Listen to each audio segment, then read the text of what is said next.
Dia 176, segundo Reis, capítulo 8, ao capítulo 9, versículo 13. Eliseu falou àquela mulher cujo filho ele havia restaurado a vida, dizendo: Levante-se e saia daqui com os membros de sua casa e fique peregrinando onde você puder peregrinar, porque o Senhor determinou que haverá uma fome neste país, a qual irá durar 7 anos. A mulher se levantou e fez segundo a palavra do homem de Deus, e saiu com os de sua casa e peregrinou durante 7 anos na terra dos filisteus. Ao final dos 7 anos, a mulher voltou da terra dos filisteus e foi falar com o rei para reclamar a sua casa e as suas terras. O rei estava falando com Geazi, o servo do homem de Deus, dizendo: Conte-me todas as grandes obras que Eliseu tem feito. Ele estava contando ao rei como Eliseu havia restaurado a vida, um morto, quando a mulher cujo filho ele havia restaurado a vida chegou para reclamar a sua casa e as suas terras. Então Geazi disse: Ó rei, meu senhor, esta é a mulher e este é o filho dela a quem Eliseu restaurou a vida. O rei interrogou a mulher e ela contou tudo. Então o rei colocou um oficial à disposição da mulher e lhe deu a seguinte ordem: Faça com que lhe seja restituído tudo o que era dela, inclusive todas as rendas do campo, desde o dia em que deixou a terra até agora. Eliseu foi a Damasco. Ben-Hadad, o rei da Síria, estava doente, e lhe anunciaram, dizendo: O homem de Deus chegou aqui. Então o rei disse a Azael: Pegue um presente e vá encontrar-se com o homem de Deus. Por meio dele, pergunte ao Senhor Deus se vou sarar desta doença. Assim, Azael foi encontrar-se com Eliseu, levando consigo um presente, a saber, 40 camelos carregados de tudo que era bom de Damasco. Ele chegou, apresentou-se diante dele e disse: O seu filho, Ben-Hadad, rei da Síria, me enviou para perguntar se ele vai sarar da sua doença. Eliseu respondeu: Vai e diga ao rei que ele certamente vai sarar. Porém, o Senhor me mostrou que ele certamente morrerá. Eliseu olhou para Azael e tanto lhe fitou os olhos que este ficou envergonhado. E o homem de Deus chorou. Então Azael perguntou: Por que o meu senhor está chorando? Ele respondeu: Porque sei o mal que você vai fazer aos filhos de Israel. Você vai pôr fogo nas suas fortalezas, vai matar a espada os seus jovens, esmagar os seus pequeninos e rasgar o ventre das mulheres grávidas. Azael perguntou: Mas o que é este seu servo, este cão, para fazer tão grandes coisas? Eliseu disse: O Senhor me mostrou que você será o rei da Síria. Então Azael deixou Eliseu e voltou para junto de seu senhor, o rei, que lhe perguntou: O que foi que Eliseu disse a você? Azael respondeu: Ele me disse que o Senhor certamente vai sarar. No dia seguinte, Azael pegou um cobertor, molhou-o em água e o estendeu sobre o rosto do rei até que morreu. E Azael reinou em seu lugar. No 5º ano do reinado de Jorão, filho de Acabe, rei de Israel, quando Josafá ainda reinava em Judá, Jeorão, filho de Josafá, rei de Judá, começou a reinar. Ele tinha 32 anos de idade quando começou a reinar e reinou 8 anos em Jerusalém.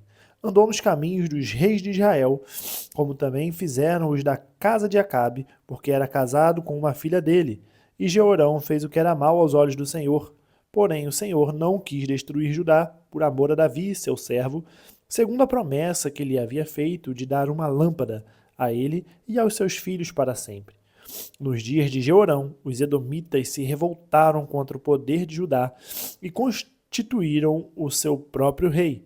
Por isso, Jeorão foi a Zair com todos os seus carros de guerra. Ele se levantou de noite e atacou os edomitas, que o cercavam, e os capitães dos carros de guerra. Mas o povo de Jeorão fugiu para as suas tendas. Assim, Edom se rebelou para se livrar do poder de Judá até o dia de hoje. Na mesma época, a cidade de Libna também se rebelou. Quanto aos demais atos de Jeorão e tudo o que ele fez, não está tudo escrito no livro da história dos reis de Judá? Jeorão morreu e foi sepultado nos túmulos de seus pais na cidade de Davi, e Acasias, filho de Jeorão, reinou em seu lugar. No 12º ano do reinado de Jeorão, filho de Acabe, rei de Israel, Acasias, filho de Jeorão, rei de Judá, começou a reinar. Acasias tinha 22 anos de idade quando começou a reinar e reinou 1 ano em Jerusalém. A mãe dele, que era filha de Onri, rei de Israel, se chamava Atalia. Acasias andou no caminho da casa de Acabe e fez o que era mal aos olhos do Senhor, como os da casa de Acabe, porque era casado com uma filha dele. Acasias foi com Jorão, filho de Acabe, a Ramote-Gileade para guerrear contra Azael, rei da Síria. E os sírios feriram Jorão. Então o rei Jorão voltou para Jezreel para curar-se das feridas que os sírios lhe fizeram em Ramá, quando lutou com Azael, rei da Síria. E Acasias, filho de Jorão, rei de Judá, foi a Jezreel para visitar Jorão, filho de Acabe, que estava doente. Então o profeta Eliseu chamou um dos discípulos dos profetas e lhe disse: prepare-se, leve com você este vaso de azeite e vá a Ramote-Gileade. Quando chegar lá, procure Jeú, filho de Josafá, filho de Ninsi, entre no lugar onde ele estiver, peça que ele se levante do meio dos seus companheiros e leve-o para uma câmara interior. Pegue o vaso de azeite, derrame o azeite sobre a cabeça dele e diga: assim diz o Senhor, eu o ungi para ser rei sobre Israel. Depois, abra a porta e fuja depressa. O rapaz, o jovem profeta, foi até Ramote-Gileade. Quando chegou lá, eis que os capitães do exército estavam reunidos. Ele disse: capitão, tenho uma mensagem para o Senhor. Ao que Jeú perguntou: para qual de nós? O rapaz respondeu: para o Senhor, capitão. Então Jeú se levantou e entrou na casa. O jovem derramou o azeite sobre a cabeça de Jeú e lhe disse: assim diz o Senhor, Deus de Israel, eu ungi para ser rei sobre o povo do Senhor, sobre Israel. Você porá fim à casa de Acabe, seu senhor, para que eu vingue da mão de Jezabel o sangue de meus servos, os profetas, e o sangue de todos os servos do Senhor. Toda a casa de Acabe perecerá. Eliminarei de Acabe todos do sexo masculino, quer escravo, quer livre, em Israel, porque farei com a casa de Acabe o mesmo que fiz com a casa de Jeroboão, filho de Nabate, e com a casa de Baasa, filho de Aías. Os cães devorarão Jezabel no campo de Jezreel. Não haverá quem a sepulte. Dito isto, abriu a porta e fugiu. Jeú saiu e voltou para junto dos outros servos de seu senhor, que lhe perguntaram: está tudo bem? Por que esse louco veio falar com você? Ele respondeu: vocês conhecem esse homem e sabem as coisas que ele anda dizendo. Mas eles disseram: é mentira, por favor, conte-nos o que ele disse. Então Jeú disse: assim me falou, a saber, assim diz o Senhor, eu ungi para ser rei sobre Israel. Então eles se apressaram e, tomando cada um o seu manto, os puseram debaixo dele, sobre os degraus, e tocaram a trombeta e disseram: Jeú é rei. Atos capítulo 16, do versículo 16 ao 40. Aconteceu que, indo nós para o lugar de oração, veio ao nosso encontro uma jovem possuída de espírito adivinhador, a qual, adivinhando, dava grande lucro aos seus donos. Seguindo a Paulo e a nós, gritava dizendo: estes homens são servos do Deus Altíssimo e anunciam a vocês o caminho da salvação. Isto se repetiu por muitos dias. Então Paulo, já indignado, voltando-se, disse ao espírito: em nome de Jesus Cristo, eu ordeno que você saia dela. E na mesma hora, o espírito saiu. Quando os donos da jovem viram que se havia desfeito a esperança do lucro, agarraram Paulo e Silas e os arrastaram para a praça à presença das autoridades e, levando-os aos magistrados, disseram: estes homens, sendo judeus, perturbam a nossa cidade, propagando costumes que não podemos aceitar nem praticar, porque somos romanos. Então a multidão se levantou unida contra eles, e os magistrados, rasgando-lhes as roupas, mandaram açoitá-los com varas, e depois de lhes darem muitos açoites, os lançaram na prisão, ordenando ao carcereiro que os guardasse com toda a segurança. Este, recebendo tal ordem, levou-os para o cárcere interior e prendeu os pés deles no tronco. Por volta da meia-noite, Paulo e Silas oravam e cantavam louvores a Deus, e os demais companheiros de prisão escutavam. De repente, sobreveio tamanho terremoto que sacudiu os alicerces da prisão. Todas as portas se abriram e as correntes de todos os presos se soltaram. O carcereiro despertou do sono e, vendo abertas as portas da prisão, puxando da espada, ia suicidar-se, pois pensou que os presos tinham fugido. Mas Paulo gritou bem alto: não faça nenhum mal a si mesmo. Estamos todos aqui.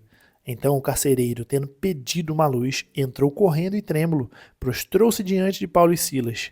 Depois, trazendo-os para fora, disse: senhores, que devo fazer para que seja salvo? Eles responderam: creia no Senhor Jesus Cristo e você será salvo, você e toda a sua casa. E pregaram a palavra de Deus ao carcereiro e a todos os que faziam parte da casa dele. Naquela mesma hora da noite, cuidando deles, lavou-lhes as feridas dos açoites. Logo a seguir, ele e todos os membros da casa dele foram batizados. Então, levando-os para a sua própria casa, deu-lhes de comer, e com todos os seus manifestava grande alegria por ter crido em Deus. Quando amanheceu, os magistrados enviaram oficiais de justiça com a seguinte ordem para o carcereiro: põe aqueles homens em liberdade. Então o carcereiro comunicou isso a Paulo, dizendo: os magistrados ordenaram que vocês fossem postos em liberdade. Portanto, vocês podem sair, vão em paz. Paulo, porém, lhes disse: sem ter havido processo formal contra nós, nos açoitaram publicamente e nos jogaram na cadeia, sendo nós cidadãos romanos. Querem agora nos mandar embora sem maior alarde? Nada disso. Pelo contrário, que eles venham e pessoalmente nos ponham em liberdade. Os oficiais de justiça comunicaram isso aos magistrados. Quando estes souberam que Paulo e Silas eram cidadãos romanos, ficaram com medo. Então foram até eles e lhes pediram desculpas, e relaxando-lhes a prisão, pediram que se retirassem da cidade. Tendo saído da prisão, Paulo e Silas dirigiram-se para a casa de Lídia, e vendo os irmãos, os animaram, depois partiram. Salmos capítulo 143, do versículo 1 ao 12. Ouve, Senhor, a minha oração, dá ouvidos às minhas súplicas. Responde-me segundo a tua fidelidade, segundo a tua justiça. Não entres em juízos com o teu servo, porque à tua vista não há justo nenhum vivente. Pois o inimigo tem perseguido a minha alma, tem lançado por terra a minha vida, tem me feito habitar na escuridão como aqueles que morreram há muito tempo. Por isso, dentro de mim esmorece o meu espírito e o coração está aflito. Lembro-me dos dias de outrora, penso em todos os teus efeitos e medito nas obras das tuas mãos. A ti levanto as mãos, a minha alma anseia por ti, como terra sedenta. Senhor, responde-me depressa, o meu espírito desfalece. Não me escondas a tua face para que eu não me torne como os que baixam a cova. Faze-me ouvir pela manhã da tua graça, pois em ti confio.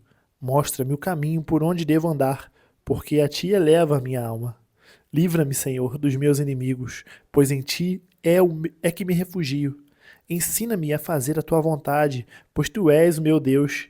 Que o teu bom espírito me guie por terreno plano. Vivifica-me, Senhor, por amor do teu nome, por amor da tua justiça, tira a minha alma da angústia, e por tua misericórdia, acaba com os meus inimigos e destrói todos os meus adversários, pois eu sou teu servo. Provérbios capítulo 17, versículo 26. Não é bom punir o justo, é contra todo direito ferir o príncipe. Terminamos o dia 176, nós nos vemos amanhã no dia 177. Até mais.